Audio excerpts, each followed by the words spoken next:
if you divide people into two age groups, those below the age of 35 and those above the age of 35, then the commonest cause of sudden death in those below the age of 35 is actually an abnormal heart rhythm. In other words, one moment they are very well, and the next moment they get a life-threatening abnormal heart rhythm, and then they collapse and then they don't make it. Unfortunately, many of them don't have symptoms all the time. So they may have symptoms while they're out at a movie, while they're out on a football field, and they may only have it for a short while, and then after that they're perfectly well. They go to their doctors and you don't pick up these rhythm problems. So we needed a device to be able to pick up these abnormal rhythms as and when it occurs. Now, above the age of 35, the commonest cause of death is actually a heart attack due to blockage of the heart arteries.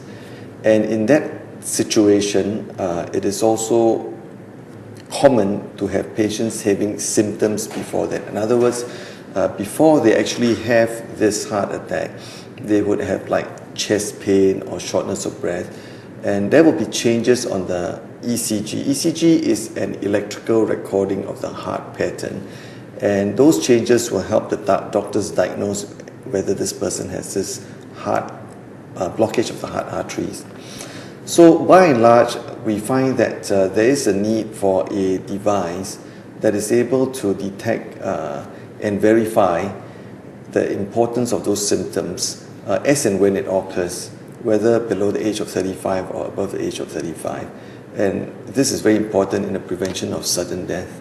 You can actually, by use of these cables, which you see here, these are electrodes, and then you put electrode patches, which are sticky patches which you put on your body, and you plug this onto this, and then you can record this, and it's portable enough for you to carry along as well.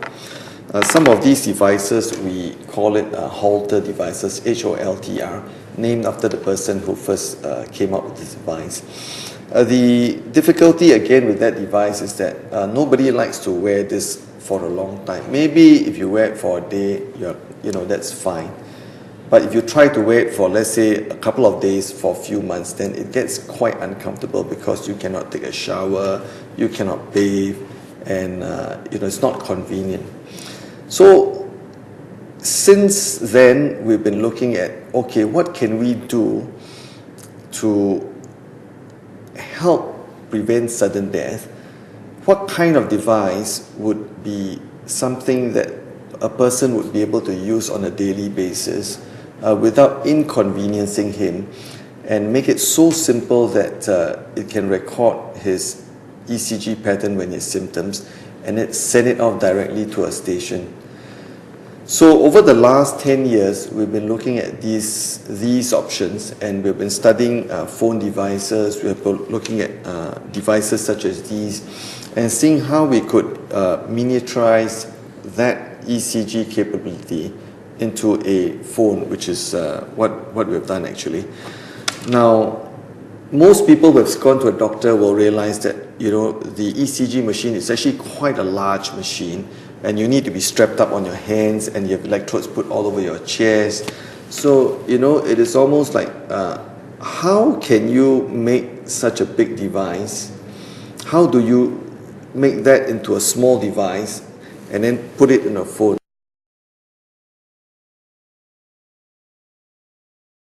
After we would say about 10 years of looking at it, exploring the different devices, we've managed to come up with a phone which actually can record ECG. We also had to overcome some of the technical hurdles, like for example, you don't have all these leads strapped up your chest and your hand, but you just need to touch the phone. So this phone was conceived with a few important principles. The first principle was that it must be so easy to use. If you got a 70-year-old gentleman out on the street, it would take him less than 5 minutes to learn how to use the phone. Number two, the fonts are made to be very large, and the icons are made to be very easy to understand and large. So it is very simple to use, especially for those who are of a certain age, and who are generally the seniors, would find it very, very easy and very comfortable to use. And what we've done for the phone is, number one, we have put in certain capabilities in the phone. Firstly, it has all the major capabilities that you see in the regular phone. But on top of that, first and foremost, the most important function of the phone is the ability to record an ECG as and when required. So if you don't feel well and you have palpitations or you have chest pain, all you need to do is actually just touch the phone, and then you can record this over 30 seconds. Press the button, send it to a 24-hour center, you'll get a reply within minutes. So it's very, very convenient. Number two, we've also put in some other functions like, for example, cholesterol, sugar, triglycerides, blood pressure. Now you can enter all these values of phone. They will automatically go into a folder, and these data will all be tabulated and also be in graphical representation. What it does is that it allows that user or his physician to be able to look at the medical data of this particular person and then assess his condition and his risk factors, and therefore help him to tailor either treatment or basically work towards preventing him from getting serious problems like stroke or heart attack. Well, I think the first thing that is important for an inventor is to be able to think out of the box. In other words, your idea may sound impossible or appear impossible at that point of time, but do not be disheartened. I think only when you think out of the box, beyond the convention, then you can invent. That's the whole process of invention, is being new, being novel, and being able to do something that is not within the mainstream conventional way of doing things. That is what invention is about, doing something new. So firstly, your mindset must be, this sounds impossible, okay, but I'm going to try and do it. So that's the first step. Now, second thing, besides the novelty of invention, is you must ask yourself, is there a marketplace for this invention? Because many people have ideas, and then they say, oh, it sounds like a good idea, I want to do it, I'm going to raise money to do it, and then they find that at the end of the day, there's no marketplace for their product or for their invention.